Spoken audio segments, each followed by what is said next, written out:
평화를 빕니다. 안녕하세요. 안젤라입니다. 당신은 어떤 사랑을 하고 있나요? 나를 좋아해주는 사람을 사랑하고 나에게 베푼 만큼 사랑을 나눠주고 내가 하고 싶을 때 하는 사랑을 하진 않았나요? 저도 마찬가지입니다. 과연 그것이 남을 위해 베푸는 사랑인지 나를 위한 사랑인지 되돌아보게 됩니다. 조건 없는 사랑을 해본 적이 있습니다. 자식에 대한 내리사랑인데요. 어떤 일이 있어도 천재지변이 일어나도 자식에게 주는 사랑은 그저 사랑입니다. 이런 사랑의 감정은 사실 자식을 낳기 전엔 느껴보지 못했는데 아마 주님께서 말씀하시는 사랑도 이와 같지 않을까 해요. 받은 만큼 돌려주는 것이 사랑이 아니라 상대방이 잘못을 해도 이해하고 용서하는 사랑. 상대방의 사랑의 크기와 상관없이 내어주는 사랑. 이유 없는 그런 사랑 말이에요. 아무런 이유 없이 나의 죄를 용서하시고 무한히 사랑하시는 주님을 생각하며 오늘도 그 사랑 함께 나누기로 합시다.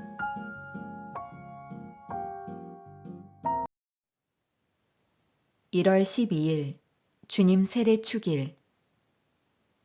복음.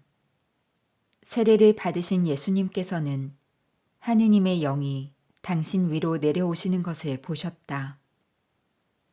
마테오가 전한 거룩한 복음입니다.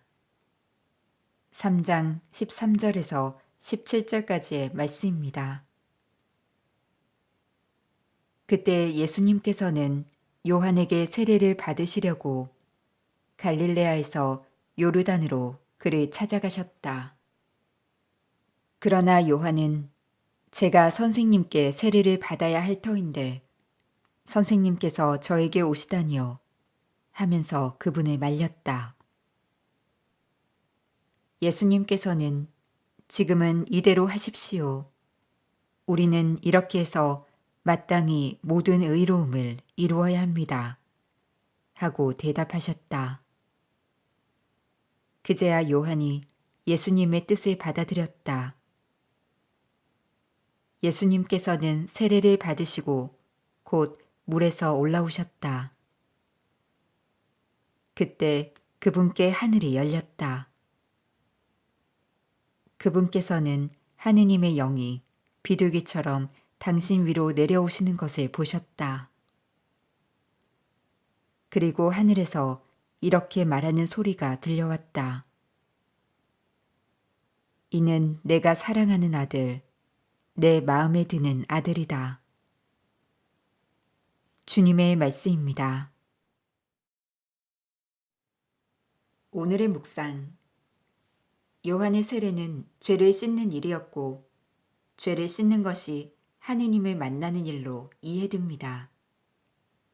죄를 씻기 위하여 우리는 죄를 찾아내려 애씁니다.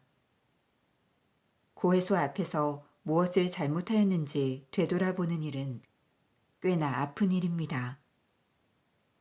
고백하건대 지난 과오를 진정으로 뉘우쳐서 아프기보다 그 과오 때문에 부끄러운 자신을 마주하는 것이 더 아픕니다. 우리가 믿는 예수님께서는 죄가 없으시지만 세례를 받으십니다. 오늘 복음이 말하는 예수님의 세례는 모든 의로움을 이루는 일입니다. 예언자 시대부터 의로움은 하느님과 제대로 만나는 일이었습니다. 그 만남은 대개 계층 간에 벌어지는 갈등의 자리에서 권력의 다툼 안에 희생된 약자들의 자리에서 더욱 강조됐습니다. 하느님께서 선택하시고 집중하시는 곳은 아픔과 슬픔이 있는 곳이었습니다. 예수님께서 세례를 받으시는 장면에서 신앙인들이 일상에서 만나고 웃고 이야기 나누는 자리를 되돌아봅니다. 의로움을 이루려고 만나는 자리가 있을 수도 있고, 죄를 씻기는커녕 서로의 탓을 곱씹느라 죄 속에 허덕이는 피폐한 영혼들을 맞닥뜨리는 자리일 수도 있습니다. 오늘 복음의 끝은 이렇습니다. 이는 내가 사랑하는 아들, 내 마음에 드는 아들이다. 이사야서에 따르면 그 아들은 다른 이의 죄를 대신 짊어져도 말 한마디 없이 죽어가는 고난받는 종이었습니다. 다른 이를 위해 대신 죄를 짊어지는 희생을 실천하기 어렵다면 적어도 서로에게 죄를 짊어지우는 일만큼은 줄여야겠습니다. 의로움은 특정한 상황에서 이를 이루고야 말겠다는 굳은 결심과 실천으로 실현될 수도 있지만 그보단 평범한 일상에서 7번씩 70번이라도 자신을 비워내고 내어주고 참아주는 사랑으로 완성됩니다. 우리는 이렇게 해서 마땅히 모든 의로움을 이루어야 합니다. 우리는 이렇게 해서 마땅히 모든 의로움을 이루어야 합니다. 우리는 이렇게 해서 마땅히 모든 의로움을 이루어야 합니다. 의로우신 주님, 저희를 대신해 죄를 짊어지고 죄를 씻으시는 주님을 생각하며 옳고 그름을 판단하기보다 상대방에게 내어주는 너그러운 사랑을 실천하겠나이다. 아멘.